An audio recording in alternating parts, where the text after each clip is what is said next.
Question 5 कहता है from the following information आपको EOQ निकालनी है। एनुअल कंजम्पशन आपको ये दे रखी है, कितनी है? 12,000। वो कहते हैं साल में कितने दिन मानने हैं? 360। ना बोले तो मैं कितना अज्यूम करूँगा? 365। कभी भी क्वेश्चन में आपको डेज अज्यूम करने हो 365 अज्यूम करोगे। अगर आप 360 अज्यूम करते हो तो आपको अजम्पशन डालनी होगी, ठीक है? या तो क्वेश्चन में दे तब 360 लेने, अदरवाइज अजम्पशन डाल के ले सकते डायरेक्ट। कॉस्ट है पर यूनिट, 1 यूनिट आता है 1 रुपये का, 1 रुपये पर यूनिट। ऑर्डरिंग कॉस्ट है वो है आपका 12 रुपये पर ऑर्डर। इन्वेंट्री कैरिंग कॉस्ट है 24% है, कैरिंग कॉस्ट 24% पर एनम है, तो पर यूनिट से मल्टीप्लाई कर दूंगा। 1 यूनिट 1 रुपये का, उसके ऊपर 24%, कितनी आ गई? 0.24 आ गई सी। नॉर्मल लीड टाइम यानी आपके गुड्स आने में टाइम कितना लगता है? 15 दिन का लीड टाइम, नॉर्मल 15 दिन। और एक चीज इसने कह दी सेफ्टी स्टॉक, ये समझो क्या चीज है? कितने दिन का? 30 days। सेफ्टी स्टॉक एक बार समझो क्या चीज है, ये नया कंसेप्ट है। हमने लास्ट क्लास में देखा था एक मिनिमम लेवल होता है, एक रीऑर्डर लेवल होता है, एक आपका मैक्सिमम लेवल होता है, एक बीच में डेंजर लेवल है। सेफ्टी स्टॉक क्या चीज़ है? मैं फॉर अ सेफ्टी 30 दिन का स्टॉक रख के चलता हूँ। मतलब जितने भी मेरे लेवल मैंने पढ़े वो तो है ही, उन लेवल्स के अलावा मैं 30 दिन का स्टॉक क्या कर रहा हूँ? अलग से कैरी करके चल रहा हूँ, जिसका नाम क्या दे दिया? Safety stock. मतलब इतना तो मेरे पास हमेशा रहेगा ही रहेगा। जैसे बाइक में होता है, जैसे ही आपका पेट्रोल खत्म होता है वो रेड लाइट जल जाती है, लेकिन रेड लाइट जलने के बाद भी उसमें पेट्रोल होता है कि नहीं होता? होता है। जब आपका रिजर्व में रखता है उसको क्या बोलते हैं? Safety stock. मतलब रेड लाइट जल चुकी है, डेंजर लेवल आ चुका है, अब आप परचेज कर लो, बट अगर अब भी दिक्कत आएगी तो भी हमारे पास बैकलॉग में एक सेफ्टी स्टॉक पड़ा है। 30 दिन का तो हम बिल्कुल साइड पे गोडाउन से अलग कहीं साइड पे रख के चलते हैं कि ये सेफ्टी स्टॉक है, कभी भी दिक्कत आएगी तो ये स्टॉक यूज़ कर सकते हैं। बात क्लियर हुई? मतलब जितने लेवल पड़े वो सारे लेवल, प्लस एक नया कंसेप्ट आ गया सेफ्टी स्टॉक। अब सेफ्टी स्टॉक आने से क्या होगा समझना, मेरा ये लेवल अगर 40 का था, ये 80 का था और ये था आपका 50 का, मेरे पास अगर 20 यूनिट का सेफ्टी स्टॉक है तो ये लेवल 20 यूनिट क्या चढ़ जाएगा ऊपर, ये भी 20 क्या हो जाएगा ऊपर, और ये वाला 20 क्या हो जाएगा, क्योंकि मैंने 20 नीचे 20 यूनिट क्या डाल दिए सेफ्टी स्टॉक के, तो मेरे तीनों लेवल क्या हो गए? 20-20 यूनिट ऊपर शिफ्ट हो गए। बात ये नहीं? अब तीनों को 20 शिफ्ट करने की जरूरत नहीं है। सबसे पहले मैं कौन सा फॉर्मूला लगाता हूँ? तीनों में से सबसे पहले कौन सा सीखा था हमने? रीऑर्डर का। अगर मैं रीऑर्डर के अंदर 20 यूनिट जोड़ दूंगा तो ये फॉर्मूला किससे बनता है? रीऑर्डर से बनता है। ये वाला भी किससे बनता है? रीऑर्डर से। अगर इसमें 20 जोड़ दिए तो ऑटोमेटिकली इन दोनों में भी 20 जुड़ जाएंगे। तो इन दोनों फॉर्मूलों को चेंज करने की जरूरत नहीं है। सिर्फ ये वाला जो फॉर्मूला था, ये जो आपने फॉर्मूला पढ़ा सेम फॉर्मूला, प्लस उसमें क्या कर देना बस सेफ्टी स्टॉक। बात समझ में आई? सेफ्टी स्टॉक का सिर्फ इतना सा मतलब है कि जो मेरे लेवल से मैं उसके अलावा इतने दिन का स्टॉक एक्स्ट्रा से कैरी करता हूँ ताकि मेरी प्रोडक्शन कभी भी ना रुके। ये मेरा सेफ्टी के लिए है। कभी भी मेरा स्टॉक जीरो नहीं होगा, मिनिमम उतने तो मेरे रहेंगे ही रहेंगे। तो सेफ्टी स्टॉक आने से ये सारे लेवल क्या हो जाएंगे? उतने उतने ऊपर शिफ्ट हो जाएंगे। लेकिन आपको खुद तीनों शिफ्ट नहीं करने, आपको सिर्फ ये शिफ्ट करना है। ये दोनों फॉर्मूले इसी के ऊपर डिपेंडेंट थे, ऑटोमेटिकली ये दोनों फॉर्मूले भी शिफ्ट हो जाएंगे। जब ये आंसर आपका 20 एक्स्ट्रा आएगा तो ऑटोमेटिकली ये भी 20 ज़्यादा आएगा, ये भी 20 ज़्यादा आएगा। आपने सिर्फ जो इसका फॉर्मूला पढ़ा था उस फॉर्मूले के अंदर क्या जोड़ देना है? Safety stock level. बोलो भी यहाँ तक कोई डाउट? चलें आगे। अब क्वेश्चन देखते हैं। वो कहता है 30 दिन का मेरा सेफ्टी स्टॉक है। अब आपको निकालना क्या? सबसे पहली चीज़ तो EOQ पूछी है, हो गया होगा 2A वो अपॉन में 2 मल्टीप्लाई ए है 12,000, ओ है आपका कहाँ गया 12, सी है आपका 0.24, इसका अंडर कितना है 109, यानी 1095 करके मेरे को यूनिट्स खरीदने। पूरे साल में खरीदने कितने हैं? 12,000। एक बारी में कितना खरीदूंगा 1000 बेचारा, इतने इतने का करके खरीदो, आपकी टोटल कॉस्टिंग क्या आएगी, वो कहता है कम आएगी।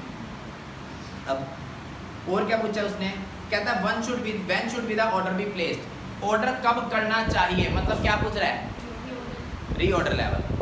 ऑर्डर कब करना चाहिए मतलब रीऑर्डर लेवल, कितना करना चाहिए मतलब EOQ। तो ऑर्डर कब करना चाहिए, रीऑर्डर लेवल का फॉर्मूला आपको आता है, लेकिन अब वो फॉर्मूला नहीं लगेगा, उसमें ऐड क्या हो जाएगा, सेफ्टी स्टॉक। तो रीऑर्डर लेवल का मैंने जो फॉर्मूला पढ़ा था एज इट इज वो फॉर्मूला, लेकिन उसमें एक चीज ऐड कर देना, क्या, सेफ्टी स्टॉक। बात क्लियर हुई। देखो रीऑर्डर लेवल का फॉर्मूला क्या था, maximum consumption multiply maximum lead time. अब एक तो मैं इसमें क्या ऐड करूंगा, सेफ्टी स्टॉक। दूसरी चीज, मुझे क्वेश्चन में मैक्सिमम कंजम्पशन या मैक्सिमम लीड टाइम नहीं दिया, तो जो नॉर्मल दिया है मैं क्या करूंगा, उसी को ऐड कर दूंगा, क्योंकि ना तो मेरे को मिनिमम लेवल निकालना, ना मेरे को मैक्सिमम। एक ही लेवल पूछा, एक ही डेटा दिया, वही पुट करके निकाल दो। क्लियर है। तो सॉफ्ट स्टॉक कितना है निकालना, सेफ्टी स्टॉक 30 दिन का है, पूरे साल की कंजम्पशन 12000, तो 30 दिन का कितना हो गया, 1000 आ गया। सेफ्टी स्टॉक आपका आएगा 12000 मल्टीप्लाई 30 डिवाइड बाय 360 उसने बोला हुआ, तो 1000 यूनिट में क्या रख के चलता हूँ सेफ्टी में, तो 1000 मेरी सेफ्टी में है, प्लस नॉर्मल लीड टाइम था 15 दिन का, और यूनिट्स कंज्यूम कितने होते हैं नॉर्मल, बोल रहे क्या, नहीं बोले हुए। अच्छा एक चीज देखना, नॉर्मल कंजम्पशन कैसे निकलेगी, नॉर्मल लीड टाइम कितने दिन का है, 15 दिन का। अब मेरा नॉर्मली कंज्यूम कैसे होता है ये समझो, या तो क्वेश्चन में दे रखा होता, नहीं दिया हुआ तो मुझे क्या करना है, निकालना पड़ेगा। मेरे पूरे साल भर में कितना यूज होता है 12000, क्लियर है, और मेरा लीड टाइम कितना है 15 दिन, एक दिन में कितना यूज होगा 12000 डिवाइड बाय 360, ये एक दिन का कंजम्पशन आ गई, पूरे साल में 12000, तो एक दिन में क्या करूँगा डिवाइड बाय 360, कितने आ गए 33.33, यानी एक दिन में कितना यूज होता है 33.33, ऑर्डर आने में टाइम कितना लगेगा 15 दिन, तो 15 दिन में इतना यूज हो जाएगा, प्लस इतना तो मैं रखता ही हूँ, तो क्या हो जाएगा आपका 33.33 मल्टीप्लाई में 50।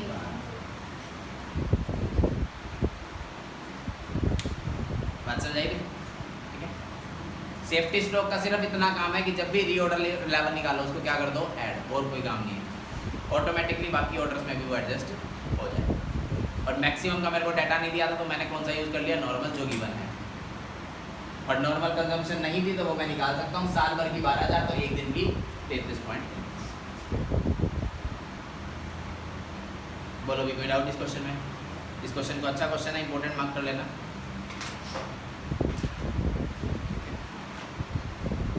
करना इसको एक बार जल्दी से नोट करो। और तीसरे पॉइंट में आपका पूछा था what should be the idle inventory immediately before the order material is received. Order आने से जस्ट पहले मेरे पास आइडल इन्वेंट्री कितनी होगी, 1000 का मैं स्टॉक सेफ्टी रख के चल रहा हूँ, तो इतना तो मेरे पास हर टाइम ही अवेलेबल होगा। तो आइडल इन्वेंट्री मतलब स्टॉक सेफ्टी लेवल पूछ रहा है वो आपका कितने यूनिट का है, 1000 यूनिट। तीसरे पॉइंट में आपका ही स्टॉक सेफ्टी पूछा हुआ 1000 यूनिट, नोट कर लो इसको, ये फॉर्मूला ऊपर नोट भी कर लो। व्हेन हेडिंग डाल देना, when stock safety level is given, यही हेडिंग डालो पहले, स्टॉक सेफ्टी लेवल थोड़ा सा लिखो। Stock safety level means stock safety level means that minimum quantity of stock that should always be available with the company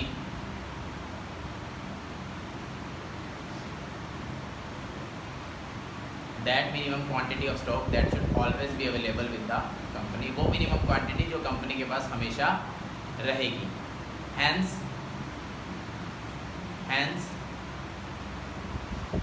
all the levels bracket में लिखना minimum, maximum, danger and reorder, minimum maximum danger and reorder are shifted up by stock safety quantity. Stock safety quantity, जितना आप stock safety में रखोगे ये सारे level ऊपर उतनी अमाउंट से शिफ्ट हो जाएंगे. हैंस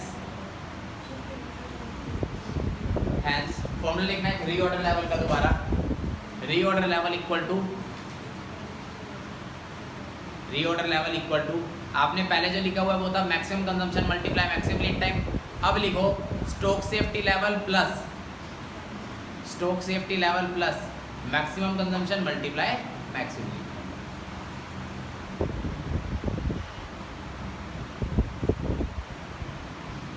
ठीक है, मैंने स्टॉक सेफ्टी लेवल को ऐड कर दिया रीऑर्डर में, ऑटोमेटिक बाकी दोनों में भी एडजस्ट हो जाएगा. मेरे को सिर्फ एक फॉर्मूला एडजस्ट करने की जरूरत है.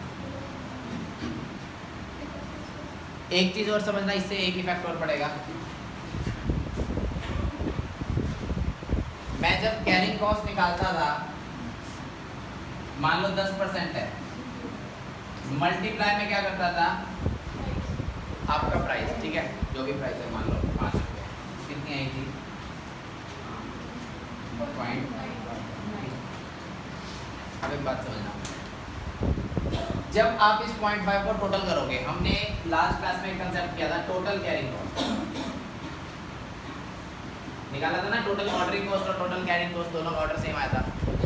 तो टोटल कैरिंग कॉस्ट जब किया था क्या फॉर्मूला लगाया था?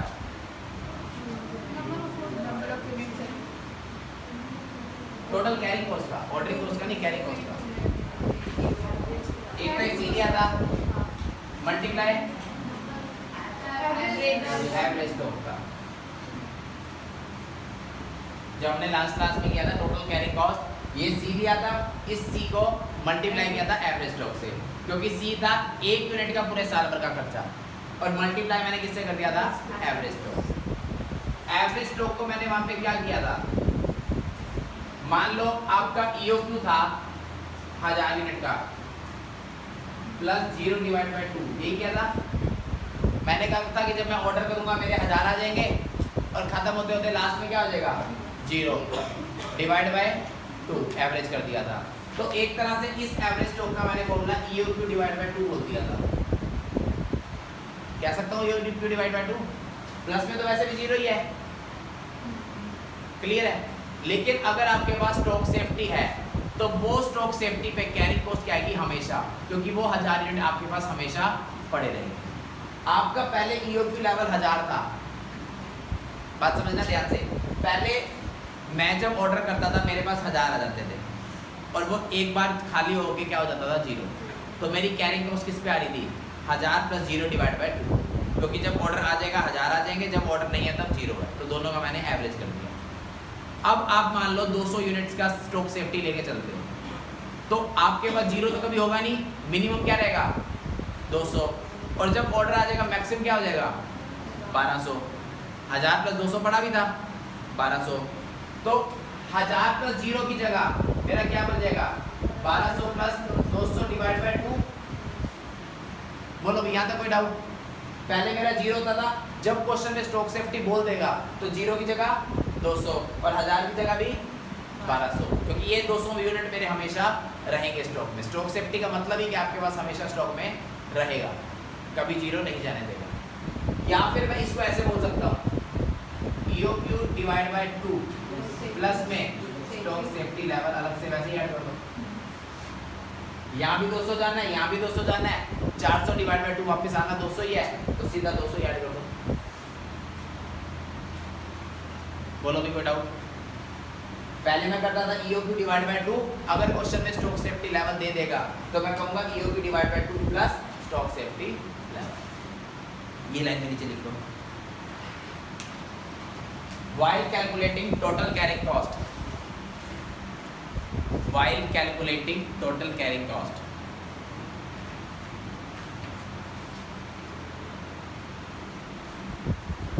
नीचे ऐसे बुलेट बना देना 2 बार. पहले में लिखो when no stock safety level is given, second में लिखना when stock safety level is given. दोनों अलग अलग फॉर्मूले लिखवा दूंगा, जब स्टॉक सेफ्टी लेवल नहीं दिया हुआ और जब स्टॉक सेफ्टी लेवल दिया हुआ।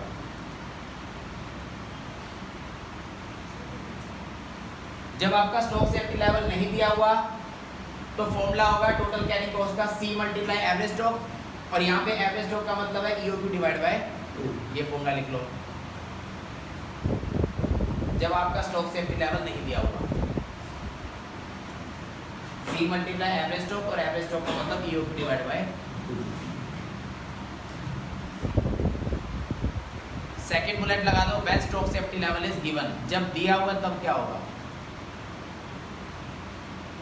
तब आपका ये फॉर्मूला बदल के एवरेज स्टॉक का चेंज हो जाएगा। एवरेज स्टॉक का हो जाएगा EOQ डिवाइड बाय 2 प्लस में स्टॉक सेफ्टी लेवल।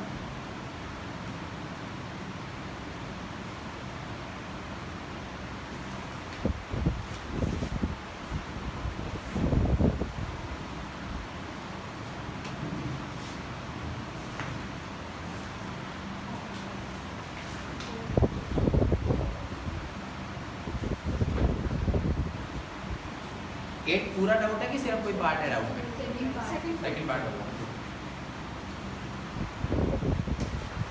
हो गया अभी यहाँ तक? देखो 8 क्वेश्चन देखना है, एक बार रीड करा रहा हूँ। 8 क्वेश्चन देखना।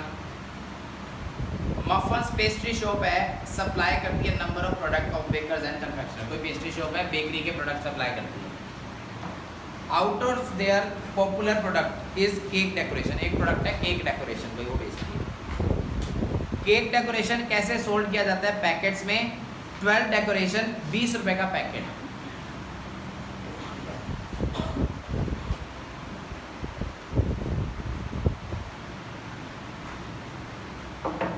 एक पैकेट है, पैकेट के अंदर 12 तरह की डेकोरेशन आइटम डाल दी, और पैकेट कितने का है? 20 रुपये। एक डेकोरेट करने की 12 आइटम्स डाल दी, 20 रुपए का पैकेट बना दिया। डिमांड जो है कांस्टेंट है over a long period of time at the rate of 2000। Demand हमारी काफी टाइम से क्या चल रही है? 2000 पर मंथ है कि पर एनम? Per month. तो ए मतलब एनुअल कंजम्पशन, मल्टीप्लाई किसे कर दूं? 12 से। कितना हो गया? बोलो भैया यहाँ तक का डाउट। आगे कहता each packet cost muffin pastry shop 10 rupee from the manufacture and a lead time of 3 days involve in it. कहता जो मैं ये पैकेट लेके आता हूँ 10 रुपये का मुझे पड़ता है, कॉस्टिंग कितनी है? 10 रुपये, और 3 दिन का लीड टाइम है, आने में कितना टाइम लगता है? 3 दिन। ऑर्डरिंग कॉस्ट है 1 रुपया 20 पैसे पर ऑर्डर, और होल्डिंग कॉस्ट कितनी है? 10%। ऑर्डरिंग कॉस्ट है 1 रुपया 20 पैसे, कैरिंग कॉस्ट कितनी है? 10%। 10% मल्टीप्लाई कॉस्ट का करूँ सेल प्राइस का करूँ? कॉस्ट का करते हो आप, ठीक है। 10 रुपये कितना हो गया? 1 रुपया। पहले तो EOQ पूछा हो जाएगा।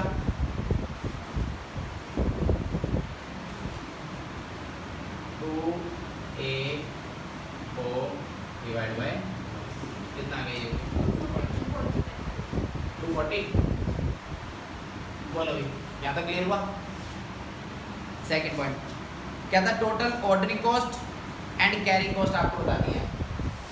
टोटल ऑर्डरिंग कॉस्ट और टोटल कैरिंग कॉस्ट दोनों का टोटल क्या आना चाहिए? सेम आना चाहिए, ये भी चीज ध्यान रखना। तो टोटल ऑर्डरिंग कॉस्ट का आपका फॉर्मूला बताया था, बोलो भाई। नंबर ऑफ ऑर्डर मल्टीप्लाई एक ऑर्डर की कॉस्ट। एक ऑर्डर है 1 रुपये 20 पैसे का, ऑर्डर किए कितने पूरे साल भर में? 24,000 यूनिट है, एक बारी में कितना आ रहा है? 240। नंबर ऑफ ऑर्डर का फॉर्मूला बोलो। A डिवाइड बाय EOQ आपको बताया था। 24,000 डिवाइड बाय 240 कितने ऑर्डर आ गए? 100 ऑर्डर होंगे मेरे पूरे साल भर में। एक ऑर्डर का खर्चा 1 रुपये 20 पैसे, तो टोटल खर्चा 120 रुपये। बात क्लियर रही?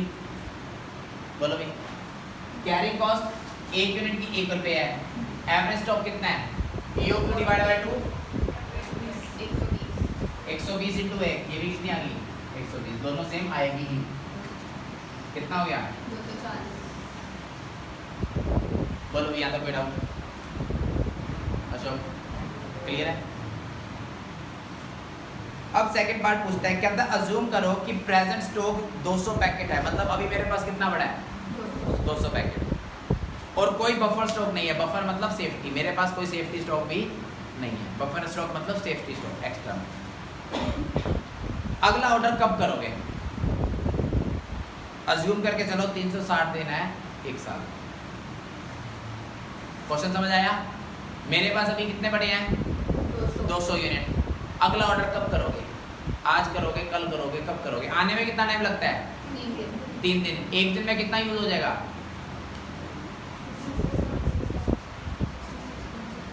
बताओ।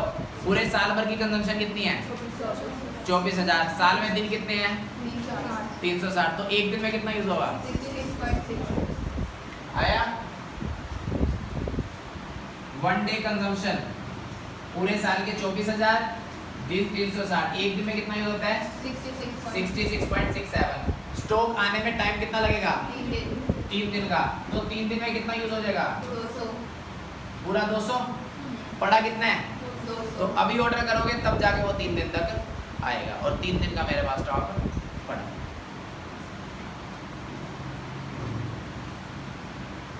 बात समझ में आई? रीऑर्डर लेवल निकाल दिया मैंने, और क्या किया है? ये लीड टाइम और ये कंजम्पशन, दोनों को मल्टीप्लाई करोगे क्या आ जाएगा? Reorder level.